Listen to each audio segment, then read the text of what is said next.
আসসালামু আলাইকুম। ক্লাস 8 এর সুপ্রিয় শিক্ষার্থীবৃন্দ, আশা করছি প্রত্যেকেই ভীষণ ভালো আছো। লার্নিং উইথ এ প্রিয়ার আজকের আয়োজনে তোমাদের জন্য থাকছে ইউনিট 1 এর লেসন 4 এর পার্ট সি এবং আমাদের পেজ নাম্বার হচ্ছে 10। আর এর আগের ভিডিওতে আমি এই লেসনের পার্ট বি এর যে টেক্সটটা ছিল সে পর্যন্ত বিস্তারিত আলোচনা করেছি এবং আজকের লেসনটা সলভ করার জন্য তোমাদেরকে পার্ট বি এর যে টেক্সট সেটা খুব ভালোভাবে বুঝতে হবে। তো এটা যারা এখনও পড়োনি তারা চাইলে আমার প্লেলিস্টে গিয়ে দেখে নিতে পারো এবং প্লেলিস্টের লিঙ্কটা আমি কমেন্ট বক্সে দিয়ে রেখেছি। তো চলো আজকের আলোচনা শুরু করি। এখানে পার্ট সিতে বলছে ট্রু অর ফলস, অর্থাৎ সত্য অথবা মিথ্যা। ইফ ফলস, যদি মিথ্যে হয়, গিভ দ্য কারেক্ট ইনফরমেশন, তাহলে কি করবে, সঠিক তথ্যটা দিবে। তার মানে এখানে আমরা 1 থেকে 5 পর্যন্ত 5টা সেন্টেন্স দেখতে পাচ্ছি। এই 5টা সেন্টেন্সের মধ্যে যেটা সত্য সেটার জন্য আমরা ট্রু লিখবো, আর যেটা মিথ্যে সেটার জন্য আমরা প্রথমে ফলস লিখবো এবং পরবর্তীতে যে কারেক্ট আনসার সেটাও আমরা লিখে দিব। তো প্রথম প্রশ্নে বলছে our food is rich because it has a lot of oil in them, অর্থাৎ আমাদের খাবার বেশ সমৃদ্ধ কারণ আমরা এটাতে খুব তেল ব্যবহার করি বা প্রচুর পরিমাণ তেল দিয়ে থাকি। তো এটা অবশ্যই মিথ্যে, কারণ আমরা এখানে দেখেছি যে অনেক মশলা ব্যবহার করার কারণে আমাদের রান্না খুব সমৃদ্ধ এবং বিচিত্র ধরনের। এই যে আমরা প্রথম লাইনটা যখন পড়েছিলাম তখনই পেয়েছিলাম। সো আমরা আনসারটা লিখতে পারি এভাবে যে our food is rich because it uses many spices, তাহলেই কিন্তু আমাদের আনসারটা হয়ে গেল। তো পরের যেটা সেটাতে বলছে we get protein mostly from fish, অর্থাৎ আমরা বেশিরভাগ প্রোটিন বা আমিষ মাছ থেকেই পেয়ে থাকি এবং এটা হচ্ছে ট্রু। এবং এটার আনসারটা আমরা পেয়েছিলাম এই লাইনটাতে যে fish is the main source of protein, অর্থাৎ মাছ হচ্ছে আমিষের প্রধান উৎস। তার মানে আমরা মাছ থেকে আমাদের বেশিরভাগ আমিষ পেয়ে থাকি, সুতরাং আমাদের 2 নাম্বার যে সেন্টেন্সটা সেটা ট্রু। তারপর 3 নম্বর প্রশ্নে বলছে যে on Pohela Boishakh the traditional food is steamed rice and fried hilsa, অর্থাৎ পহেলা বৈশাখে পান্তা ভাত এবং ইলিশ মাছ ভাজা এই দুটা হচ্ছে আমাদের ঐতিহ্যবাহী খাবার। তো এটা হচ্ছে ট্রু, কারণ আমরা যখন এই লাইনটা পড়েছি দেখো, panta ilish is a popular traditional platter, it is steamed rice soaked in water and served with a fried hilsa slice. এই যে আমরা লাইনটা যখন পড়েছিলাম তখনই কিন্তু পেয়ে গেলাম যে পান্তা ইলিশ হচ্ছে আমাদের ঐতিহ্যবাহী খাবার এবং এটা কি হয়, আমরা সিদ্ধ ভাতকে পানিতে ভিজিয়ে রাখি এবং পরবর্তীতে এটাকে এক টুকরো ইলিশ মাছের সাথে আমরা খেয়ে থাকি। তো সুতরাং এটাকে আমরা ট্রু বলবো।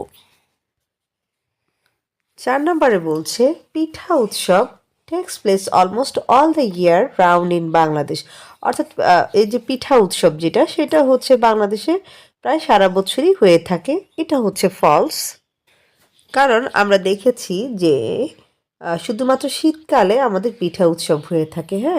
During winter pitha utsab meaning pitha festival is organised by different groups of people. তো সো আমরা আনসারটা লিখবো এইভাবে যে পিঠা উৎসব টেক্স প্লেস ডিউরিং উইন্টার, অর্থাৎ পিঠা উৎসব শুধুমাত্র শীতকালে হয়ে থাকে।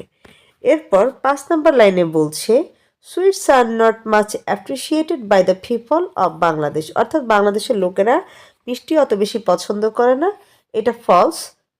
এবং আমরা রাইট আনসারটা এভাবে লিখবো যে sweets are very popular and appreciated, অর্থাৎ আমাদের মিষ্টি খুবই জনপ্রিয় এবং এটা সবাই খুব পছন্দ করে, কারণ আমরা আমাদের টেক্সটে দেখেছিলাম যে আমাদের বাংলাদেশের মানুষরা তাদের যে কোনো ভালো খবরে যেমন বিয়ে শাদী, জন্ম অথবা পদোন্নতি ইত্যাদি বিভিন্ন সময় তারা হচ্ছে নিকটাত্মীয়দেরকে মিষ্টি বিতরণ করে থাকে।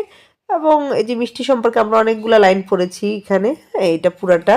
এবং পরিশেষে এটাও বলছে যে এই কারণে মিষ্টি হচ্ছে বাংলাদেশি মানুষদের দৈনন্দিন জীবনের একটা গুরুত্বপূর্ণ অংশ।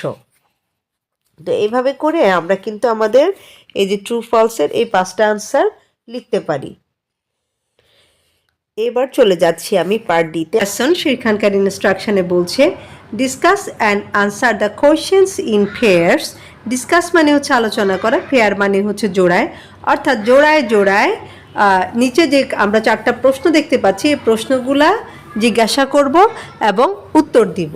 তো প্রথম প্রশ্নটাই বলছে describe a Bangladeshi food item that you like best, অর্থাৎ বাংলাদেশের যে খাবারটা তুমি সবচেয়ে বেশি পছন্দ করো সেটার বর্ণনা দাও।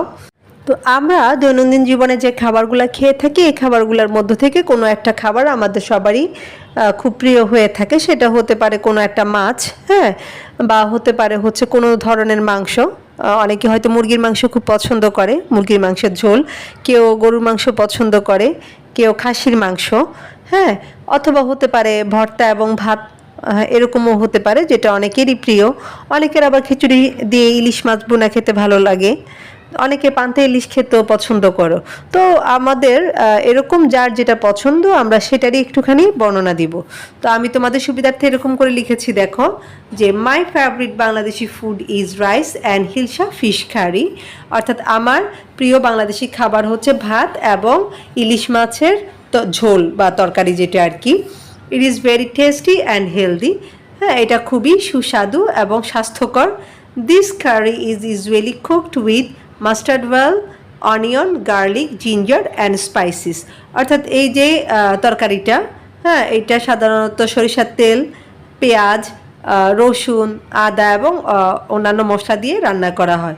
The dish represents hour culture and tradition, এই যে ডিশটা এটা কিন্তু আমাদের যে সংস্কৃতি এবং আমাদের যে ঐতিহ্য রয়েছে সেটাকে প্রতিফলিত করে বা রিপ্রেজেন্ট করে। আই লাইক ইট, আমি এটা পছন্দ করি, because it is our traditional food, কারণ এটা হচ্ছে আমাদের ঐতিহ্যবাহী খাবার।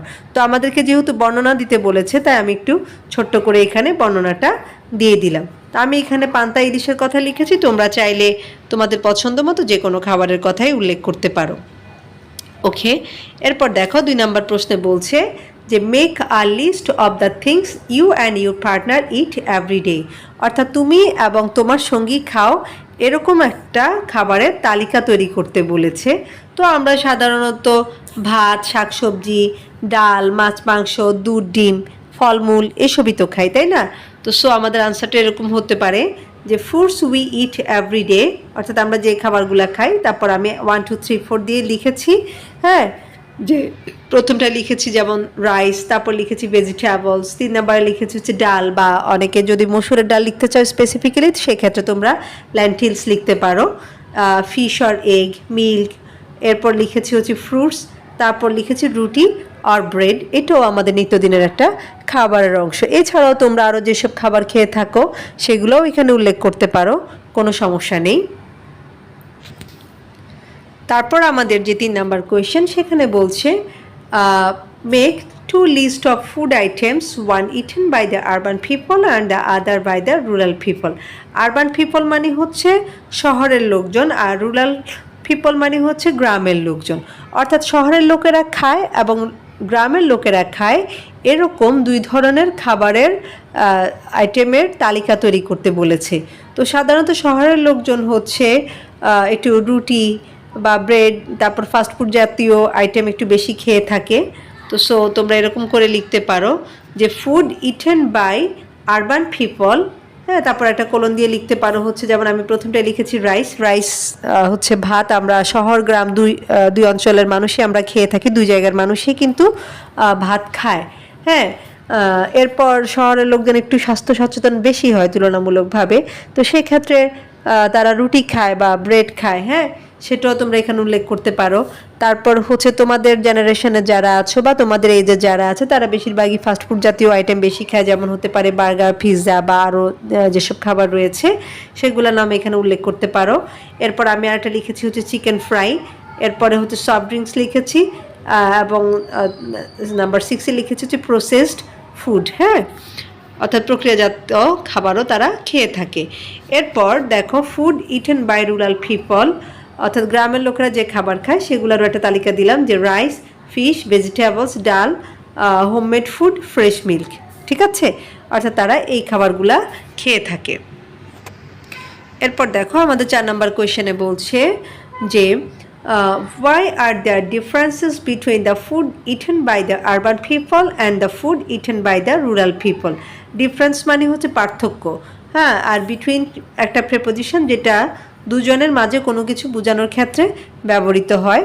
অর্থাৎ গ্রামের লোকেদের খাদ্যাভ্যাস এবং শহরের লোকেদের যে খাবার, এই দুটার মধ্যে পার্থক্য কেন, অর্থাৎ গ্রামের লোকজন যে খাবার খায় এবং শহরের লোকজন যে খাবার খায় দুটা দুই রকম কেন, এটার মধ্যে কেন পার্থক্য থাকে। তো সাধারণত এই পার্থক্যটা হয়ে থাকে প্রথমত হচ্ছে আমাদের জীবনযাত্রার ধরনের জন্য, তারপর হচ্ছে এখানে আমাদের অর্থনৈতিক অবস্থা বা আমাদের ইনকাম সোর্স একটা ভালো রকমের প্রভাব ফেলে। তারপর রয়েছে হচ্ছে ওই খাবারের পর্যাপ্ততা, অর্থাৎ আমাদের শহরাঞ্চলের লোকজন এক ধরনের জীবনযাপন করে, গ্রামের লোকজন এক ধরনের জীবনযাত্রায় অভ্যস্ত। তারপর আমাদের শহর এবং গ্রামের ইনকামের একটা পার্থক্য অবশ্যই আছে। তাছাড়া যে জিনিসটা শহরে খুব অ্যাভেলেবেল সেটা আবার গ্রামে খুব অ্যাভেলেবেল না, আবার যে জিনিসটা গ্রামে খুব সহজে আমরা পেয়ে যাই সেটা আবার শহরে খুব সহজে আমরা পাই না। তো এই কারণগুলোর কারণে মূলত শহর এবং গ্রামের মানুষের খাদ্যাভ্যাসের পার্থক্য দেখা যায়, বা দুই অঞ্চলের মানুষ বা দুই এলাকার মানুষ দুই ধরনের খাবার খেয়ে থাকে। তো আমরা আনসারটা এরকম লিখতে পারি যে there are differences between the food eaten by urban and rural people, অর্থাৎ গ্রামের লোকজনের খাবার এবং শহরের লোকজনের খাবারের মধ্যে যে পার্থক্য রয়েছে তার কারণটা কি দেখো, because of lifestyle, income and availability of food. এটার কারণটা হচ্ছে জীবনযাত্রা বা জীবনযাত্রার ধরন, ইনকাম এবং হচ্ছে খাবারের পর্যাপ্ততা। অর্থাৎ যে কথাগুলো আমি এতক্ষণ বাংলায় বললাম সেটাকে আমি এখানে ইংলিশে লিখলাম। তারপর লিখেছি দেখো, urban people are busy and often eat fast food and processed food, অর্থাৎ শহরের লোকজন ব্যস্ত থাকে এবং তারা প্রায় ফাস্টফুড জাতীয় খাবার এবং প্রক্রিয়াজাত করা খাবারই খেয়ে থাকে। They can buy different kinds of food from shops and restaurants, অর্থাৎ তারা দোকান থেকে এবং রেস্টুরেন্ট থেকে বিভিন্ন ধরনের খাবার কিনতে পারে। Rural people depend more on natural and homemade food, আর অন্যথায় বা অন্যদিকে কি হয়, গ্রামের লোকজন প্রাকৃতিক খাবার এবং ঘরের তৈরি খাবারের উপর বেশি নির্ভরশীল। Because they grow vegetables and catch fish easily, কারণ হচ্ছে তারা শাকসবজি জন্মাতে পারে এবং খুব সহজে মাছও ধরতে পারে।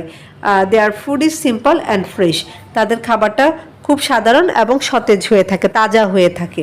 তো এটা তো খুবই কমন একটা ব্যাপার যে গ্রামে কি হয়, আমরা চাইলে যাদের একটু আবাদি জমি আছে তারা একটু গাছ লাগাতে পারে, শাকসবজি চাষাবাদ করতে পারে, পুকুরে মাছ ফেলতে পারে, বাড়িতে দুটা মুরগি পালতে পারে, তাই না?